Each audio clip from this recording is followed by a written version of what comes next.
അതായത് ഫസ്റ്റില് ഈ കാണി വരുമ്പോഴും ഒരു പബ്ലിക് ലീഡർ എന്ന നിലയിൽ കാണി ഒരു എൽബോ അപ്പ് എന്നാണ് പുള്ളി ഈ ഹോക്കിക്കകത്തുള്ള സമയമാണ് കൈ ഉയർത്തി പിടിക്കുന്നത്. ട്രംപിന് നേരെ നമ്മൾ എന്താ പറയുന്നൊരു ചില വിരിച്ച് നമ്മൾ മത്സരിക്കും എന്നൊക്കെ പറഞ്ഞ് തുടങ്ങിയെങ്കിലും അതൊന്നും സംഭവിച്ചില്ലെന്ന് മാത്രമല്ല, വളരെ ട്രംപിൻ്റെ ഒരു പ്രഭാവത്തിന് മുമ്പിലൊന്നും കാണിയൊന്നും പിടിച്ചിരിക്കാനൊന്നും പറ്റിയിട്ടൊന്നുമില്ല.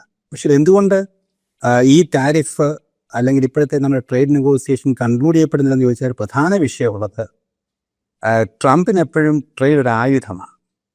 കാനഡയുമായിട്ട് പ്രധാനമായിട്ട് വലിയ വിഷയങ്ങളൊന്നുമില്ല. കാരണം കാനഡയ്ക്ക് അമേരിക്കയെ കൂടാതെ മുമ്പോട്ട് പോകാൻ ഒക്കത്തിലുള്ളൊരു ഉറപ്പാണ്. കാരണം അമേരിക്കയ്ക്ക് പോകുന്ന പ്രോഡക്റ്റ് പകരം ഒരു ഓൾട്ടർനേറ്റ് മാർക്കറ്റ് കാനഡയിൽ കണ്ടുപിടിക്കാമെന്ന് കരുതിയാൽ ആൽബർട്ടയാണ് പ്രധാനമായിട്ട് ഓയിൽ പ്രൊഡ്യൂസിങ് പ്ലേസ് എന്ന് പറയുന്ന കാനഡ, സെൻട്രൽ പാർട്ട് ഓഫ് കാനഡയാണ്. ഇവിടെ നിന്ന് പസഫിക്കിലോ അറ്റ്ലാന്റിക്കിലോ ചെല്ലണം ഓയിൽ. അതായത് വളരെ നാളുകൾക്ക് ശേഷം പസഫിക്കിലേക്ക് ഒരു മൗണ്ടൻ പൈപ്പ്, നമ്മുടെ ട്രാൻസ് മൗണ്ടൻ ഒരു പൈപ്പ് ലൈൻ ഉണ്ട്.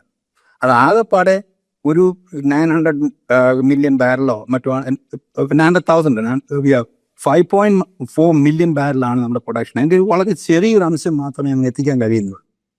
അപ്പം നമുക്ക് ഈസ്റ്റിലോട്ടോ വെസ്റ്റിലോട്ടോ കടലിലോട്ട് എത്തിക്കാൻ പോലും കഴിയുന്നില്ല. ഇത് US കൊടുത്തിട്ട് US റിഫൈൻ ചെയ്തിട്ട് US റിഫൈൻ ചെയ്താണ് കാനഡയുടെ ഈസ്റ്റേൺ സ്റ്റേറ്റ്സിൽ പോലും പെട്രോൾ സപ്ലൈ ചെയ്യുന്നത്. അപ്പോൾ ഈ ട്രേഡാണ് നിന്ന് പോയിരിക്കുന്നത്. അപ്പോൾ പകരം നമ്മുടെ ഓൾട്ടർനേറ്റ് മാർക്കറ്റ് കണ്ടുപിടിക്കുന്ന തികച്ചും അപ്രായോഗികമാണ്. വരുന്ന 5-10 വർഷത്തേക്ക് നടക്കുന്ന കാര്യമല്ല. പക്ഷേ എന്നിരുന്നാലും എല്ലാം നമ്മൾ ഇപ്പം ട്രംപ് പറയുന്നത് എന്താണ്?